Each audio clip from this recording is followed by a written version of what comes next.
Hi guys, welcome back. We're here at the gun range today to do a head-to-head shootout comparison between the Czechoslovakian Zb-30 and the British Bren Mk2. Would like to thank Glenn Slavin of ESG Gunworks for lending us this fine example. This is factory original Zb-30, and we're going to put it through its paces, make sure it runs right, and we're going to put it up against the well-proven British Bren Mk2. British Bren Mk2 was developed actually off of the ZB guns and the Czechoslovakian designs. You'll see a lot of similarities. We'll cover those similarities, the pros and cons of each weapon, and actually see which one was better in battlefield conditions. Brief history: the Zb-30. This specimen here, actually the Zb-30s came off of the Zb-26 design in the late 20s, early 30s. Not much difference between the Zb-26 and Zb-30 except a much improved gas regulator adjustment system, a better gas tube, and a little bit of modifications as far as the receiver, making it a little bit lighter. The British Bren, well proven and chambered in .303 British caliber. Actually has a lot of the same similarities as far as a removable barrel. Functions basically the same principle as the ZB guns. ZB guns were chambered in 8mm or 7.92 by 57. That was their original caliber, and when the Nazis took over Czechoslovakia during World War II, they basically kept the firearms manufacturing process in check under their supervision and kept the guns cranking out of the factories. Both of these weapons probably did face each other in the Sicilian and Italian campaigns, and I know that a lot of the ZB weaponry was actually used by SS divisions. So we're going to compare these two here and see which one would have been the better. And if you're all ready, let's take a closer look. Okay, some of the similarities that you see right off the bat is the receiver is very much shaped the same way. The magazine release catch is identical. Much like the Bren Mk1, the ZB guns originated and came out with the dial sight. The British Mk1 had the dial sight as well, but on the British 2 they made it a lot cleaner configuration and came up with the folding aperture sight. The safety mechanisms on the weapons are almost identical. The middle selection being in the safe mode. Flipping to the rear provides semi-automatic fire. Flipping full forward is automatic fire.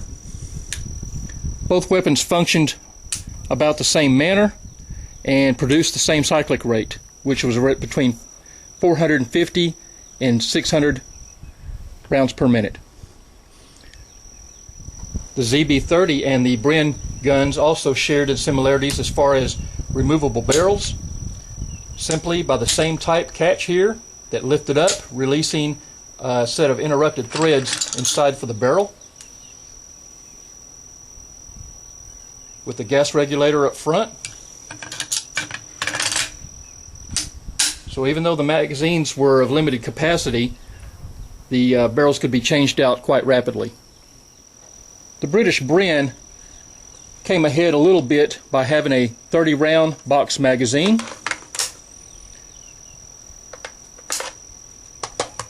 Top mounted, whereas the ZB series had a boxed 20-round magazine, top mounted. The butt plates were a little bit different design. The British Mk1 also had a spring-loaded butt plate, much like the ZB series, but in the Bren Mk2 version they simplified it by making a solid butt plate. The stocks are very similar in configuration, as is the pistol grip. The gas regulator system on the ZB series was a lot different. It was located on actually the muzzle brake of the weapon itself. You actually had to remove the barrel partially, slide it forward in order to adjust the gas setting, then slide it back in place. A small little aperture here at the bottom locked it in place once the barrel was put back into battery. You also had a protective winged doved front sight that was available for windage left or right by drifting with a small punch. The front sight system on the British Bren also had protective wings protecting a single blade that can be drifted left or right for windage by a small punch. The British Bren also had a gas regulator system that was adjustable, where you actually had to also slide the barrel out of position forward, and you can turn and change the gas setting. It only had 4 gas settings, where the ZB had 7. The bipod system on these light machine guns were also very similar, where they basically closed and folded back underneath the body or forward underneath the barrel. The British Bren had 2 different types of bipods, either the kind with adjustable vertical legs for height elevation or fixed. The ZB series did have both types as well, where they were either adjustable or stationary for height adjustment.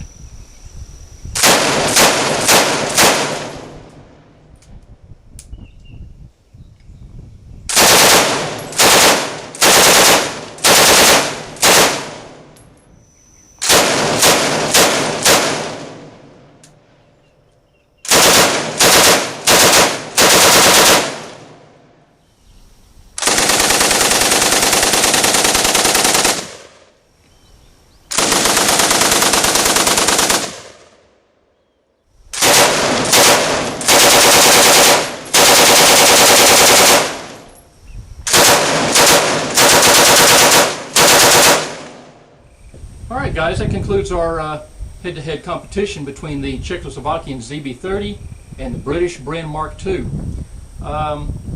As far as an overall outcome, I'm going to call it a draw.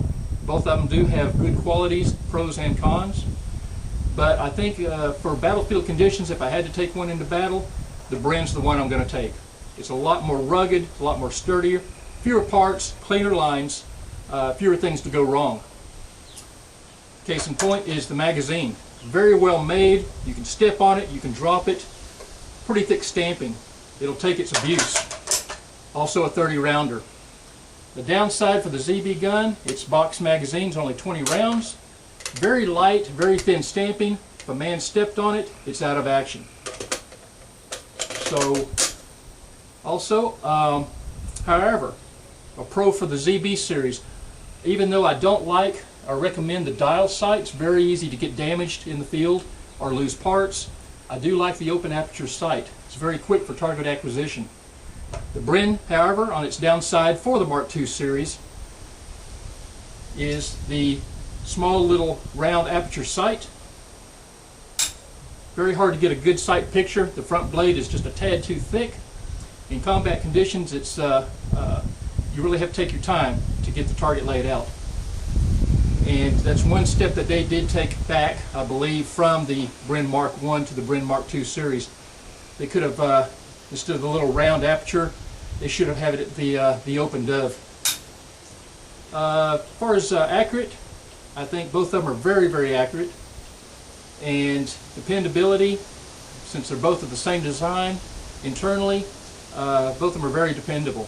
Like I said, the ZB gun has a lot more parts, a lot more intricate, very well crafted, but more parts to lose on the battlefield.